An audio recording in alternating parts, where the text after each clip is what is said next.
And we are live. Good evening, Crypto Warriors, and welcome back to the Gem of Crypto, episode 413. Today is Monday, June 17th, and I'm King. And I'm Bitcoin Zay, and we are here to bridge the gap between cryptocurrency and the community Monday through Friday at 3-ish. That's 3-ish, and it is 3-ish today, so let's get going. Top stories of the day: Ripple to invest up to $50 million in MoneyGram following new partnership.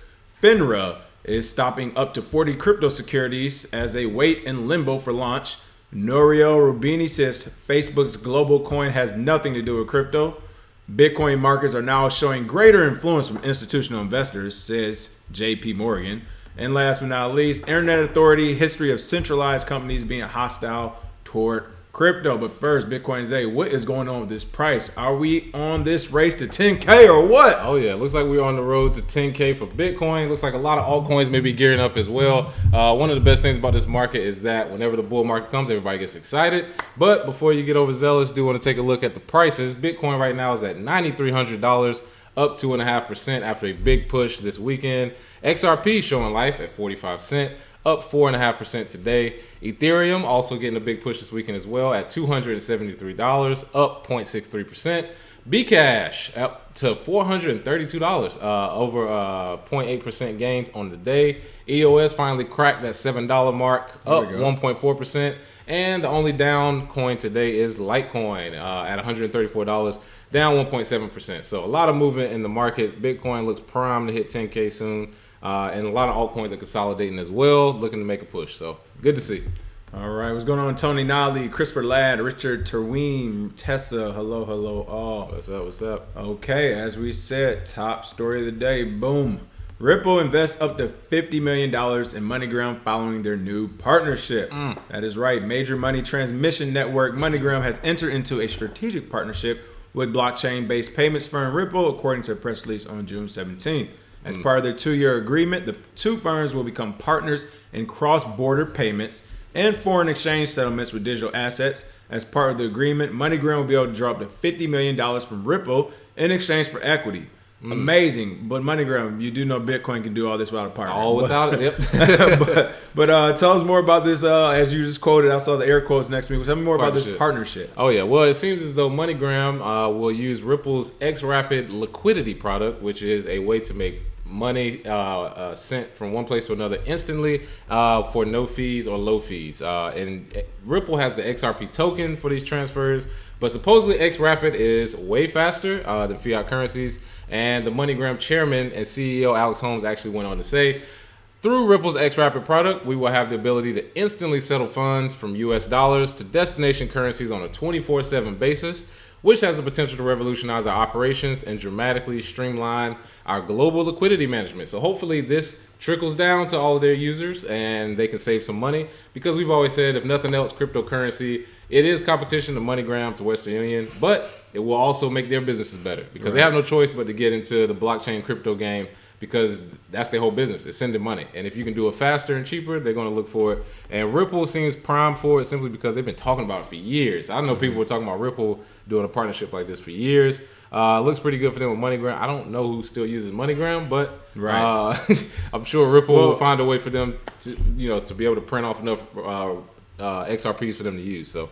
And according to his website, MoneyGram, you know what? Shout out to this editor, author here, who wrote this, Aaron Wood. Aaron's like, according to their website, because I don't know if this is true, but according to his website, MoneyGram is the second largest payments firm in the world, operating in over 200 countries. Most of their business, as Bitcoin Zay said, is in global remittances market, the value of which is estimated to be $600 billion. Now, again, it's one of those things where MoneyGram, who else would we cover? The other transfer, Western Union. Yeah. All these things, like, we literally don't even need them anymore. There's no more need for partnerships. There's no more need for you guys to do this. There is literally no need for them, unless you like going to Blockbuster on Friday nights. All right. I mean, at the end of the day, we're streaming now, so it's up to you. But this is one of those things where money, that's the perfect word. Money is being streamed, people. Yeah. No one's out here going to go buy physical copies of money and pay fines and do these strategic partnerships. No. Send it to me. It's going to log in and stream that paper, right? So, send me Bitcoin, cash at me, whatever. Right. So MoneyGram and Ripple, congrats to that partnership. It's one of those things. Honestly, I think Ripple, I know a lot of people don't want to hear this, I think that tunnel's closing, folks. I said it the other day. I think Facebook coin accelerate. I think JP Morgan coin is going to accelerate it. But you remember, Ripple said, hey, we're going to stay with the banks and institutions. We're not even going to go mainstream crypto crowd because we know we're not going to win that. Well, it looks like Facebook and JP Morgan's doing the same thing. They're like, yeah, you're right, Ripple. No one is going to win that. But thanks for letting us have some of this insight on what you do so we can copy it. So we'll see.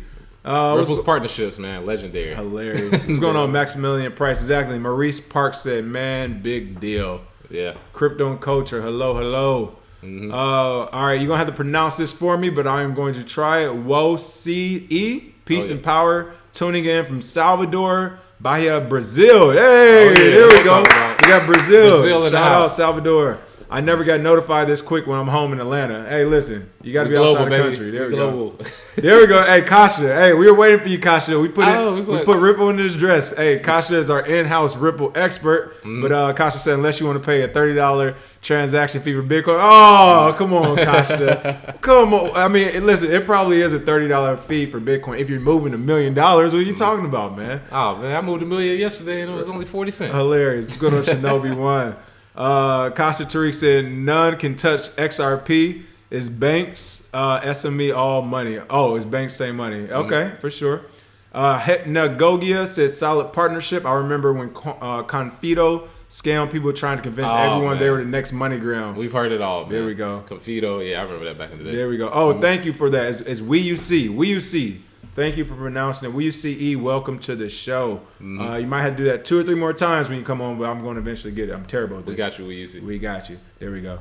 All right, next up, Stonewall by FINRA, up to 40 crypto securities wait in limbo for launch. You hate to see it. All right, before Bitcoin's Day starts in the story, I just want to make a quick comment. Like, again, jockeying for position, right? Yeah. All first you were hearing about was SEC. Tax season, all you hear is about IRS. Every now and then you hear about the CFTC. And then you got folks like FINRA and NRA like, hey, guys, don't forget about us. Like, we need this federal budget, too. Like, why is FINRA trying to stop the launch of crypto companies? Like, why are they trying to stop innovation? What's going on with this? Hey, man, forget FINRA. I don't see why we... Do they have police, too? Yeah, I mean, well, see, this is the thing. All right, FINRA, the Financial Industry Regulatory Authority, Wall Street's self-regulatory organization, has sat on 40 applications, all right? These are from companies that touch cryptocurrencies, all right? This is not necessarily just securities. If they touch cryptocurrency at all, there are some people that need these supposedly applications. Several industry members believe the regulators have set this up, like you said, for it to be an unofficial moratorium. So one of the things they're looking for is guidance from the SEC. So they got to wait for that. Also, FINRA is making up their own rules as well to be able to... Wait, government agencies making up their own rules? Man. Oh, you won't say. And how long is that going to take? Right. That's one thing about the regulation and the regulatory environment is, okay, yes, all right, you want to regulate it? Cool. How long is that going to take? At least 2-3 years, maybe even 5, depending on how crypto advances, because we're making advances quick, and they're slowly just now getting around the securities laws. Like, that's crazy. So the SEC, they did not comment, even though they got requested multiple times. So it looks like those applications, they basically, when people handed it to them, they threw it over their shoulder and was like, well, we're as worried we've about said that. in the past. We've been telling people, you keep trying to apply for applications. You keep trying they don't even want to take it. They don't like you. Stop trying to appeal. And they work for us. This is the craziness. Stop trying to appeal to the moral authority of people who don't care about you. Like, they honestly just want to regulate, whatever they can.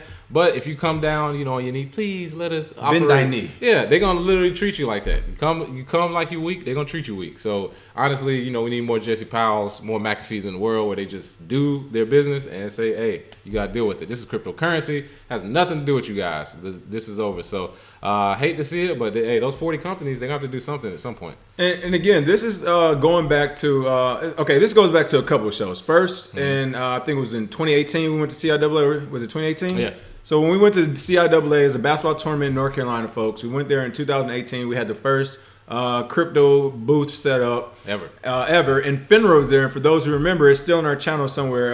Again, check back from March of 2018 last year.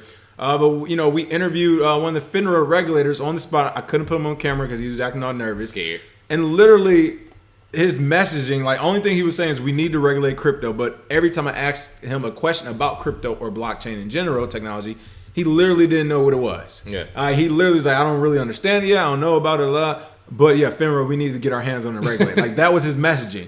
Hall monitors, man. Yeah, it's straight up hall. I mean, he looked like hall monitor too, made him worse. But Yeah, Ned Flanders. But what's even worse is, and the second point is, as of recent, I think a few months ago, we had the old mafia guy on, Sammy Gravano, and he was talking about how if you wanted to shut a company down, a competing company, or put the clamps on a business when it came to construction, is just basically make sure that everyone had their license every day. You had to sign back, basically slow down their process to bleed out the company. This is what our own government is doing to our companies, our startups. People who are like mom and pops who are just saying, hey, here's a new industry. I might have this startup that can do something in it. I can do well in it. I have a family to feed. Close. No criminal activity. None of this money laundering, all these other false flag reports you keep hearing about. Honest mom and pop says, I'm going to apply to the SEC or FINRA because they're telling me if I don't, it's illegal. It's a criminal act, even though they just decided all of a year ago on a Wednesday morning that all these things were illegal, even though 9 years prior they had been running perfectly. But people are saying, the Ned Flanders of the world, we're going to do this the right way. We're going to listen to our government. And then you have this. Corny. You have startups that have been waiting at least a year. And I tell you for a fact, it has been 2 years for many because as we reported to people on this show back in 2017, that we were told how the SEC was doing business verbatim from somebody over in the SEC. They weren't looking at applications for hedge funds at the time. They were laughing at they all applying for it. They're throwing stuff out. So you got startups that have been waiting at least a year, and they're not getting anything back. Again, these people, FINRA, SEC, IRS, they work for the American people. Yeah. We pay them with taxes. There is no, we'll get back to you in a couple years. No, you're going to get back to me now. Right. Once the prices shut up off the roof. Because that's what's happening right now. Yeah. They're saying we'll get back to you once all our wealthy people get in, once the institutions get in, and you have no chance of becoming a startup. And I've tried to explain this to people who are regular mom and pops who want to start businesses, that you got to break the law. Your mindset. You have to break the law. Yeah, you're going to have to change your mindset on how crypto works, because in your mind, you're like, okay, so what did they tell me I can do? Right. That's what most people do when they start businesses. Crypto is do what you want and then figure it out later, because imagine if these people don't get the applications back for another 3 years. Exactly. What would you do if your business was on hold for 4 years? Like, I can't break the law. You can't even. Yeah, I can't break the law. I can't do it. Well, be poor and let them exploit you, which is exactly what they're doing. Right. But people like, for instance, from Consensus, Joyce Lay, she warned a group of lawmakers that other jurisdictions may be more attractive than the U.S. due to clearer regulatory statutes. Which means if you can go to Malta, if you can go to China, if you can go to Singapore, if you can go somewhere where crypto is booming and start your business, why would you even care about the U.S.? This is a global cryptocurrency, or cryptocurrency is global. It's everywhere. Blockchain technology is everywhere. And right now, the U.S. regulation has slowed us down to the point now where we're slowing down companies that haven't even started. And this is sad. And you said it already, but I want to hit on this and highlight this again. FINRA is a not-for-profit private organization. Private, kind of like the Federal Reserve private, i.e. JP Morgan private, Goldman Sachs private, Google private, Apple private, Facebook private. FINRA is a private organization which approves broker-dealers and licenses individuals to represent these firms. As a SRO, a self-regulatory organization. Self-regulatory organization. It is overseen by the SEC, the nation's federal securities regulator. First of all, as a self-regulatory organization, you start off. FINRA, of course, is just another way. It's another derivative to make more money. We're not stupid, but you started it for Wall Street, for bankers, for that. So the fact that you're even into the crypto space, FINRA, you have no business being here. Yeah. 1, 2, you're a private organization. 3, you're a self-regulatory private organization. Why do we listen to you? Why are people listening to you? How are you deciding anything? And how do you have power in the crypto space? Again, I know it's a scary thing when people are like, well, it's against the law. Do I really need to go back in history and tell you everything that was against the law? Yeah. Woman, do you not want to vote no more? Yeah, exactly. Hey, black folk, y'all trying to be slaves? Like, are we gonna break some laws or not? Like, what are we doing? Like, so I mean, this is inexcusable to me. All these people that we mention every day in the government, they all work for us. So the fact that people are still scared to kind of, I guess, be a citizen of the country and try to do better themselves. It's crazy, but hey, as you said, maybe you want to wait 3 or 4 years and have the other 100 companies get a head start. Yeah, let them do you like they've been doing us. You'll be exactly where we are. Right. And speaking of this, I'm going to switch a quick story around. Let's go ahead and jump on this Bitcoin market story. It looks like Bitcoin markets now show greater influence from institutional investors, says guess who, people? JP Morgan. That is right. Oh, man. JP Morgan in 2017, Bitcoin is a fraud, is now saying the markets show greater influence from institutional investors. To me, this is an important story just because of the headline. Let's give it up for growth. Right. before Bitcoin's A gets into this, people, do you understand the craziness of it? I mean, this is what we're talking about with the last story with FINRA and SEC. JP Morgan, Jamie Dimon, Goldman Sachs, all these big institutions and companies are using government regulators, as they always have on Wall Street, as their puppets. And they're slowing down mom and pops or any other competition. I mean, Coinbase has been doing it with them, Gemini as well. They are literally stifling any type of competition so they can continue to grow, which JP Morgan has done the last 2 years ever since he called Bitcoin a fraud. And now they're coming back out like, all right, we're good. Here's the bat signal. Institutional investors, we in here now. Let's go on. So, hey man, I mean, what's the new news they're telling us that we didn't already know? Nah, man. You know, they rehashed what we've already known. They basically say institutional investment, once it comes in, that will increase the value of Bitcoin. Of course, we've been saying that anyway. But they think it's changed considerably since 2017 when they first came out. When they first started. How long have you been in Bitcoin though? How long have you been? 6 years. Oh, so wow. So people have been in Bitcoin before JP Morgan even said this. It's crazy. And for some reason when they say it, that's what it is. Right. But it's crazy to me. They've actually stated here the overstatement of trading volumes by crypto exchanges and by implication the understatement of the importance of listed futures suggests that the market structure has likely changed considering the previous spike at the end of 2017. Of course, yes, it has changed. The second thing to this is JP Morgan, like you said, has been using the government as their shield, like most banks. They're basically Nino Brown. And we applaud you. Hey, we applaud you. It's a gangster move. Can't be moved. That's what I'm saying. They're Nino Brown, and the government is that little girl at the wedding. That's how they've been blocking all these shots. Well, so JP Morgan. That's going to go over some people's heads. Well, you got to watch New Jack City. New Jack City people. Yeah, but JP Morgan definitely is one of those companies that has used the government as a shield, and then as soon as they are able to make some money from it or put in their JP coin, boom, they're all of a sudden back out in front. And, you know, they're saying, hey, yeah, we were here all along. We know what's going on. People, we're hip. We're cool. Right. I'm a cool dad. Yeah, I've always loved crypto. What's it called again? I always loved crypto Facebook coin. I always loved what's that crypto coinish? Yeah.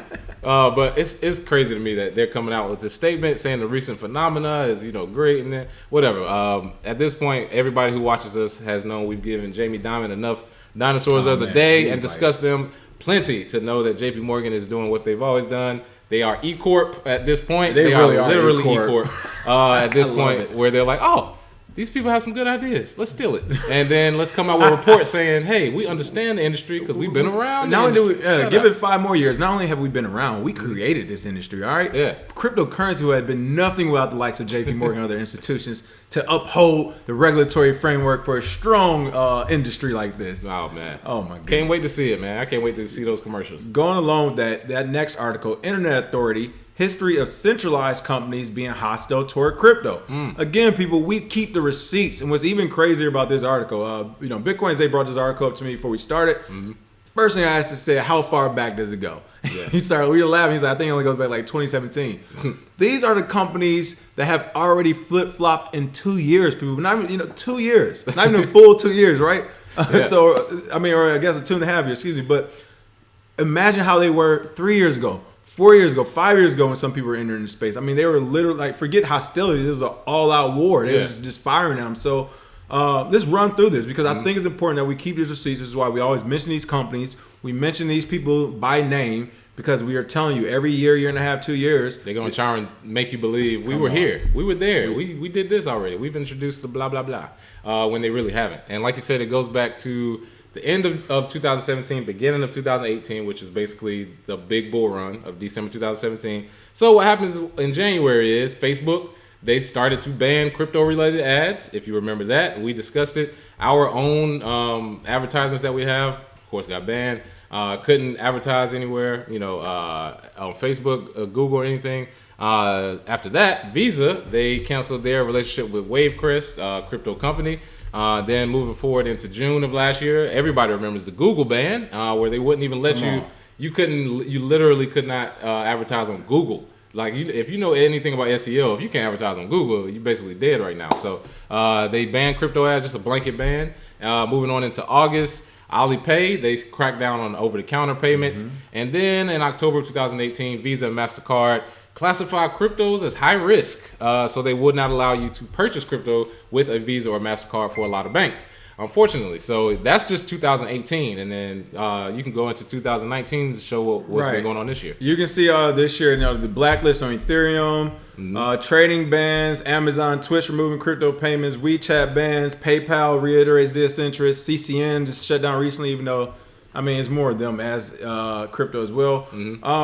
But more importantly, you know what? We talk about all these. First of all, let's give a shout out to Ramo Jones. Welcome back. Ramo Jones said school is back in and catch more shows, and you got the graph going back up. Hey, appreciate the tip as well. Hypnagogia said this. They said they'll tame the Wild Wild West. Shinobi One said they bought the dip too. Gang. And we see you. I said that one right again. I'm trying to get it. We use it. We see. I'm gonna keep working on it.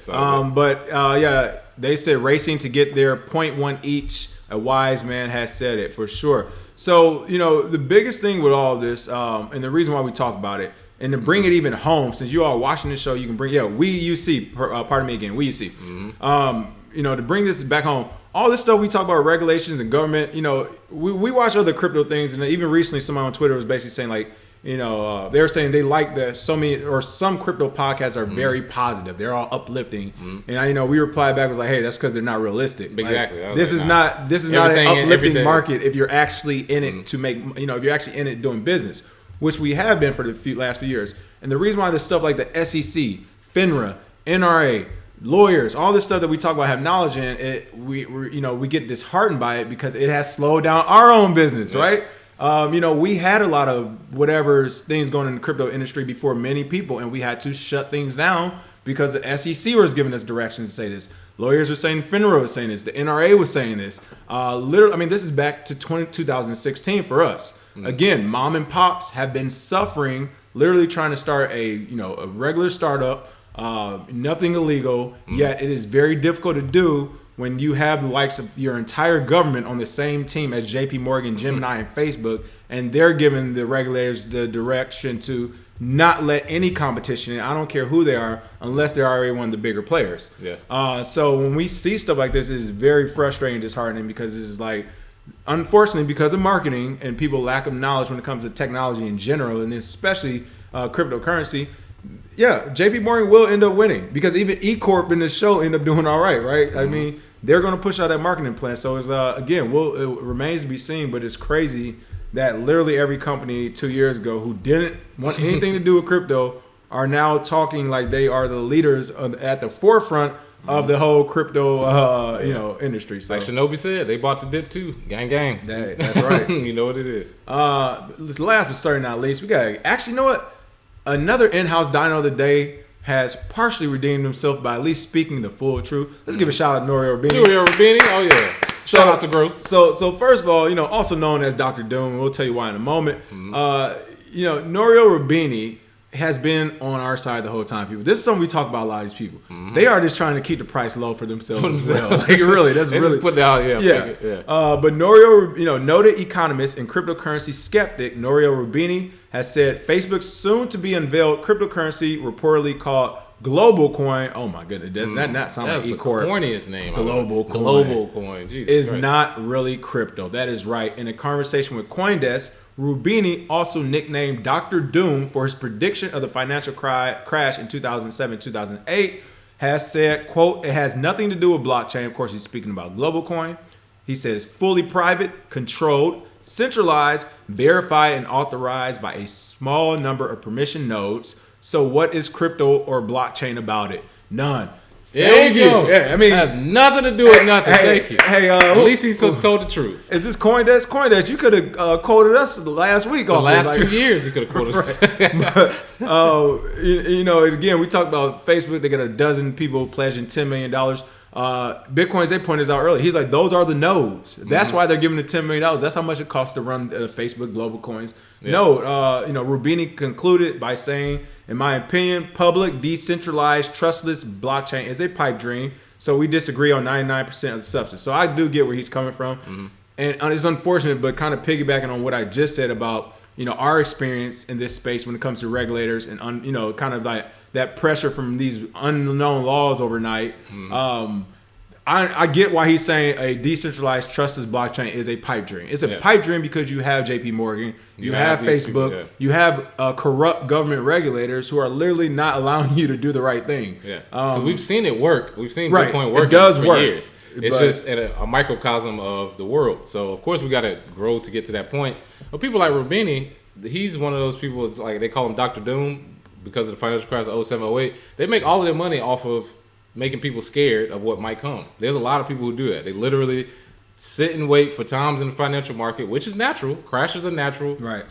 Market cycles are natural. They wait for that time period and they say, oh yeah, the crash is coming. You should buckle up, get ready. And then people want to see, oh, what should I do? What should I do? And then the one time you're right, then people listen to you because, I mean, everybody's predicting the financial crash right now, but I'm sure after it happens, there'll be people who be like, oh, such and such who predicted the crash of 2019 or 2020. The main person. Yeah, like whatever. You be like, everybody's talking about a crash. My grandparents were talking about it. They were just like, oh, we know it's coming, just when. Like what? So not really big on that, but I'm glad Rubini actually told some truth here. Right. And of course, global coin is not a cryptocurrency. That sounds terrible. Global coin. I mean, it doesn't sound like anything you can trust. And that sounds worse than OneCoin and what's the other ones? Bitcoin. Like that's just as corny. And last but not least, before Bitcoin's Day gives that free crypto coin question, folks, it looks like right now we are $9,338 on the price of Bitcoin. I know it hit about 9,400 earlier today. I think it actually went to 9,600 on some exchanges. You remember in December 2017 when we hit 10K, people, it literally took 10 to 12 days to go to 20K. So brace yourself. We don't know what's going to happen next. This is one of those things where everybody's talking about the TA, even FA or whatever. Who knows at this point? Because you have these unforeseen people, these shadow people working in the shadows like JP Morgan and the rest and Facebook. But again, be aware because if this thing takes off again, it is not. I highly doubt it's coming back down. Yeah, highly doubt it's coming back down. Unless they do use some of their old tricks again to specifically bring it back down. With that being said, what are we doing for the free crypto coin today? Oh yeah, so for the free crypto coin today, we discussed Ripple having a $50 million partnership with MoneyGram. Let us know what you think about this partnership, and do you think it's good for Ripple? Do you think it's good for MoneyGram? Do you think it's good for crypto? Let us know. Put your crypto coin address, and we'll send those free coins to you. There we go. As always, thank you for watching and the continued support, people, and we will see you all tomorrow. Yes, sir. Cheers. Cheers.